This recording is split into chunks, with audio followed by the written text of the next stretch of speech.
Hello, my name is Anjani, and this is the astrology report for the full moon, which is happening at 21 degrees moon in Pisces, 21 degrees sun in Virgo. So as you can see, they're in perfect opposition to each other, sun and moon. And what this is, in technical terms, it is that opposition between the sun and moon. And every month we're going to have that sun and moon opposition going through the zodiac. So in different signs, in which time we are integrating the metaphors, the meanings, the psychological soul information of what those two signs represent, as well as the sun being the luminary, what the moon is also a luminary, but the sun being what illuminates and what empowers us, the moon being that soul nurturing sense of all-encompassing love.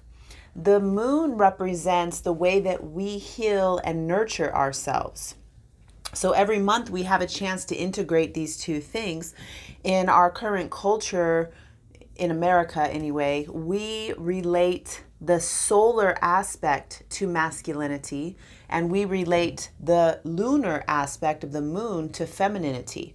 And I just want to make a note that throughout time, this has not always been there. And in some cultures still, Shakti, or that the solar energy, belongs to the feminine, whereas Shiva is depicted as blue with that crescent moon over his head and the Ganga river flowing out from his crown. So it's not always just one way or the other, and throughout time it's been different. So alternating.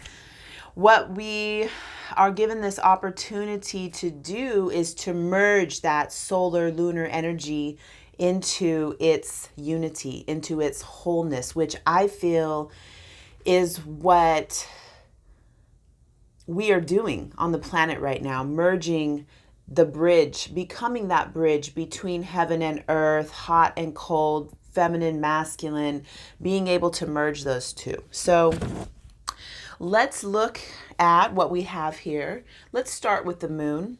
The moon at 21 degrees Pisces. You can see Neptune there at 17 degrees Pisces. Neptune represents the sea of consciousness, oneness.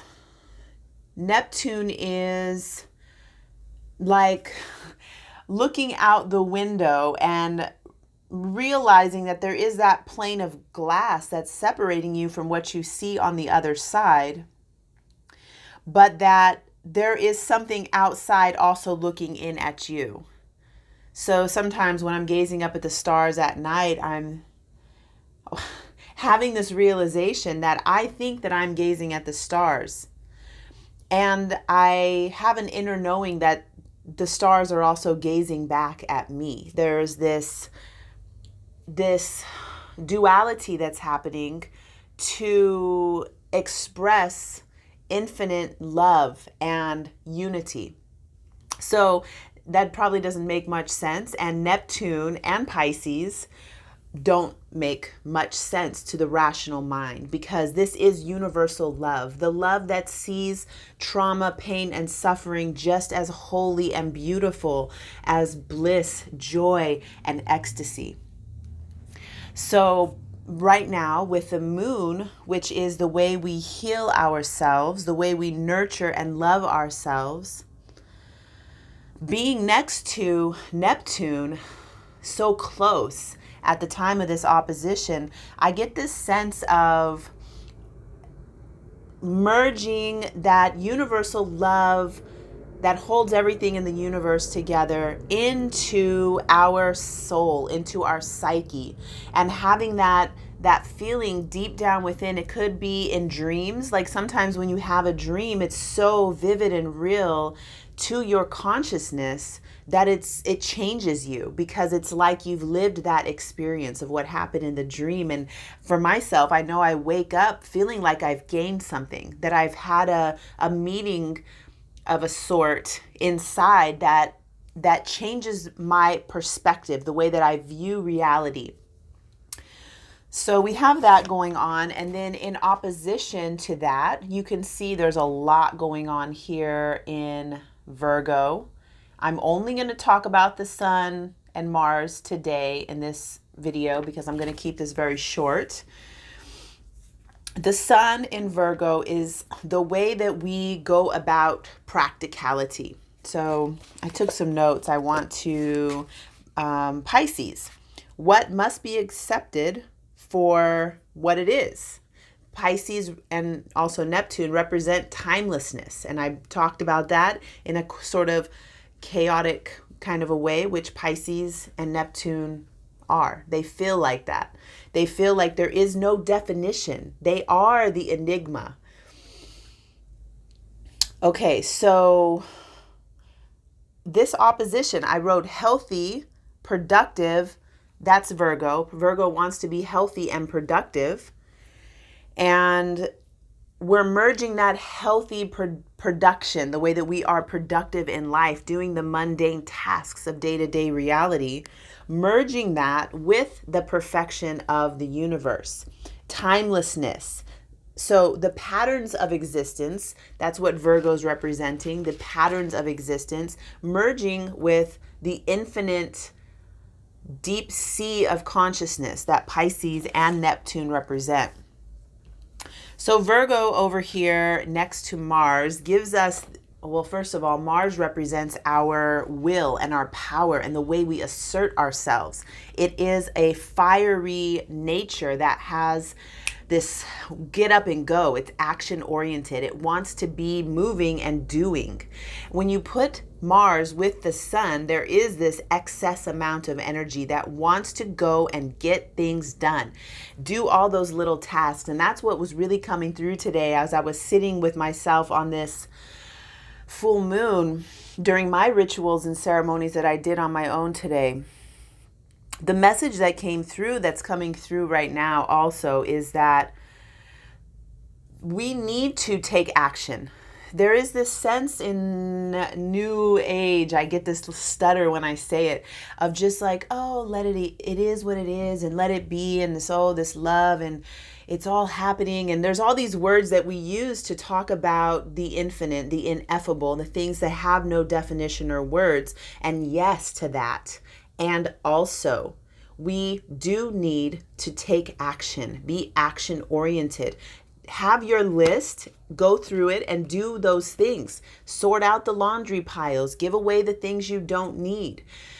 Do the work.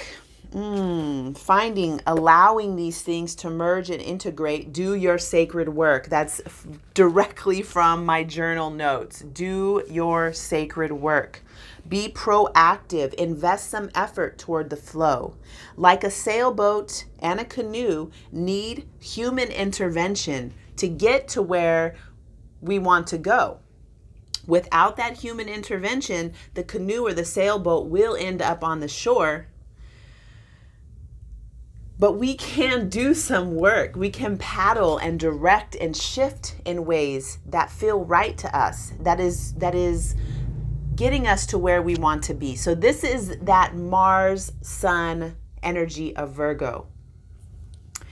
So let's see. I think that's all I'm going to say. Power driven, take action. Oh, this next note I'll share from my journal, Moon with Neptune.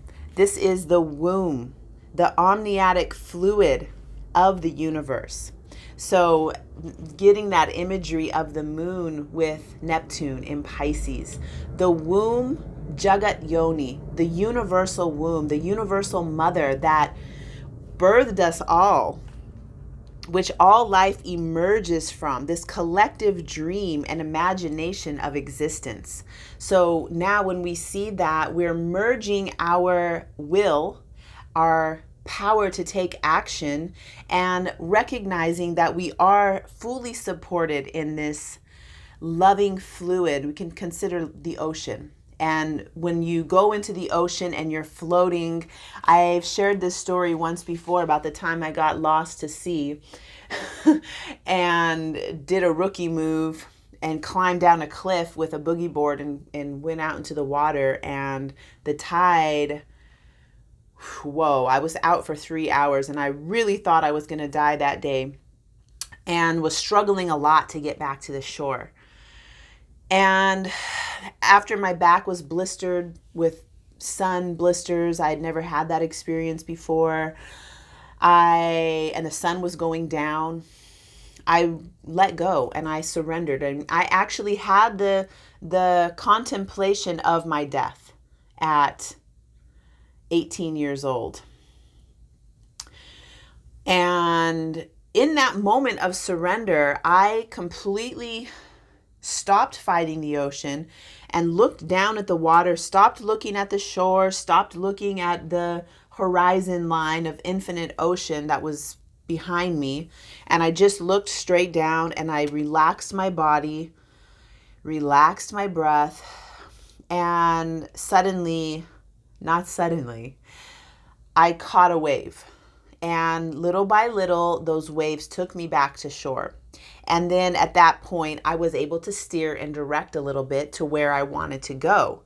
But there is this big surrender that we need to be willing to take in order to ride those waves.